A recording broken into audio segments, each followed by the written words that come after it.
Hey guys, so I know it's been a little bit since I've uploaded a video, and I'm doing just kind of a quickie thing here, just so I can get a video up, and also I wanted to try a product that's new to me that was recommended to me by a friend. It's this Testors spray lacquer. It is their gloss coat, and I've I've never really been the biggest fan of Testors spray cans. Tamiya spray cans to me they have better nozzles and everything, but you can still get good results out of the Tester spray cans. Anyway, I have a friend that really likes this gloss coat, which is essentially it's a nice clear coat, and he sent me some nice pictures, and I want to see if it works out for me. I normally use either Mr. Super Clear, which is actually I got a better bottle right here. This right here, which gives really nice results provided it's sprayed correctly. Or I will use this is the flat clear. Hang on just one moment here. Where is my yes, or I use the Tamiya TS 13. I've done a number of model kits with the Tamiya TS 13. It turns out very nice. Here's a boat that I did with the Mr. Super Clear. And I actually had some problems here. I might do a separate video about this truck right here. This is my tow rig for the boat. I had a Super Clear here recently that I thought it was something wrong that I was doing in spray painting. My humidity in my house was perfect. It was like at 30 or 35% humidity. And the temperature was perfect, 72 degrees. I've got my spray booth that I spray in, and I kept getting wrinkling on it. And I stopped before I ruined anything, and I was like, okay, I need to get some spoons out, which my entire childhood and my adult life of building model kits, and I've heard this used all the time, and people told me that you need to use these, and I just never used them.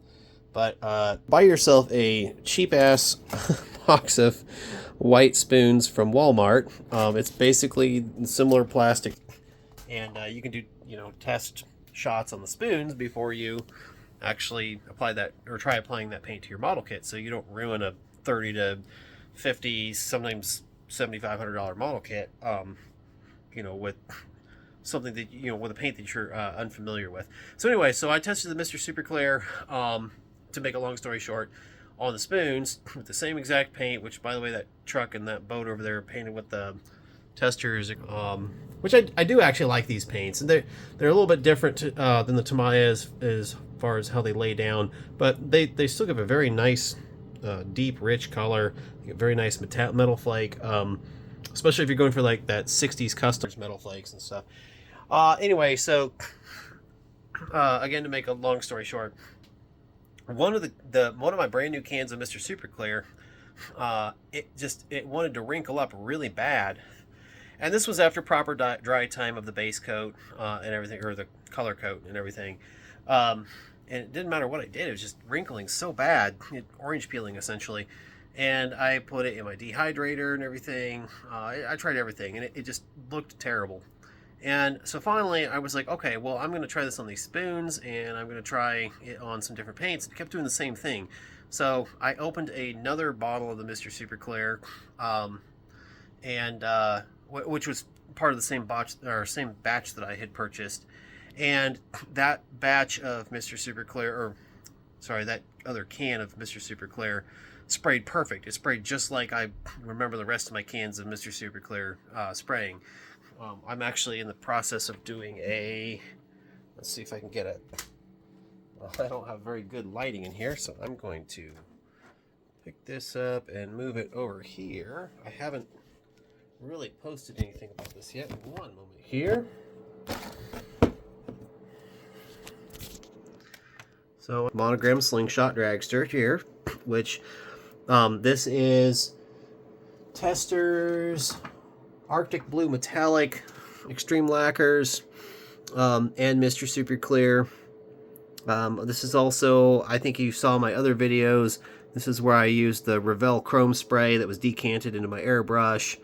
I also use Tamiya rubber for the tires, because this kit, I mean, this kit was built in this kit was originally released in like 1960, between 62, 64, maybe even earlier than that. I'd have to look at the box, but anyway, and it had plastic tires and everything. So anyway, so this is the Testors Extreme Lacquer with the Mr. Super Clear over it, and this is how I normally, this was a super easy, like, I think that was maybe 2 or 3 coats total of the Mr. Super Clear, and it was all in one sitting. It wasn't like, spray it, let it dry. It was a couple light misted coats and then one final wet coat, and it turned out absolutely beautiful. So anyway, that's how I'm used to having Mr. Super Clear lay down. By the way, this is something that I did to this car that, I guess since I'm kind of digging into all this here, see if I can get that there. There we go. That front axle right there, that's all one solid molded piece. The spring and the spring perches, they're all, kind of a one solid piece. And I slowly took a hand drill and an X-Acto knife and carved all that out so that you could actually see through that. Because, I mean, that's obviously correct, and it just kind of looked hokey to me the way that they had it originally in the original kit. But anyway, getting back to what I'm talking about here, I'll switch the camera around. So I'm all for trying different products, different paints and stuff, and seeing how they work. Again, my goal on uploading these videos is to show you guys how I'm learning. I mean, you're never too old to learn new stuff, and I'm learning new stuff. I know there's plenty of other pro modelers out there that, they've got all their stuff down pat. But maybe you guys like my channel because I learn, and you guys get to learn along with me and learn from my successes and learn from my failures. So now that we're almost 7 minutes into this video, I'm going to take, this is a AMT 32 Ford. I'm doing kind of a, let's see here, build. This is an original 1961 or 62 issue of this kit. The kit originally came out in 1959. They changed a couple of things in 1960 to 61, I believe, and then 60, yeah, I think they ran it until 62, and then they changed some more stuff later on. But anyways, I'm kind of trying to do this car as a box art build. And I know the color is not exactly correct. I'm going to play with that on another build at a later date. But anyways, this painted with Tamiya lavender, I believe. And, this had plenty of dry time here. So I'm going to try to lay down a coat of this Testors Glosscote here. Turn my fans up on my booth. Oh, this is another thing that I just started doing recently, is laying down paper in my booth. It makes cleanup a lot easier. So I cleaned my body off, and we're gonna see how this lays down.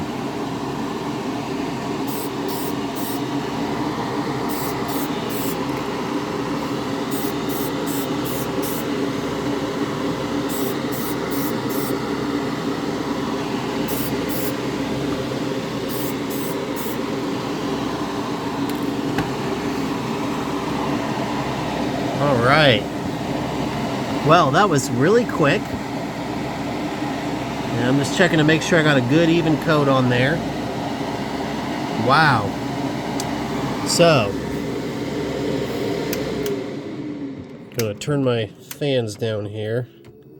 Still want something going to kind of evac the fumes from my room. So I'm not gonna lie, that's actually pretty nice. I can definitely see how this is a very wet paint. You definitely want to put it on really thin. It seems like it could pool up pretty quickly if you're not careful. Boy, it didn't take much. I mean, you saw how quickly that coat went on. I mean, that was just a couple of real light sprays and then one final wet coat, and that looks absolutely fantastic there. It's definitely it lays down heavier than the Tamiya the TS13 Glosscote, or yeah, gloss clear coat does. It doesn't seem like it's immediately thicker if you only do it in a really light or quick coat.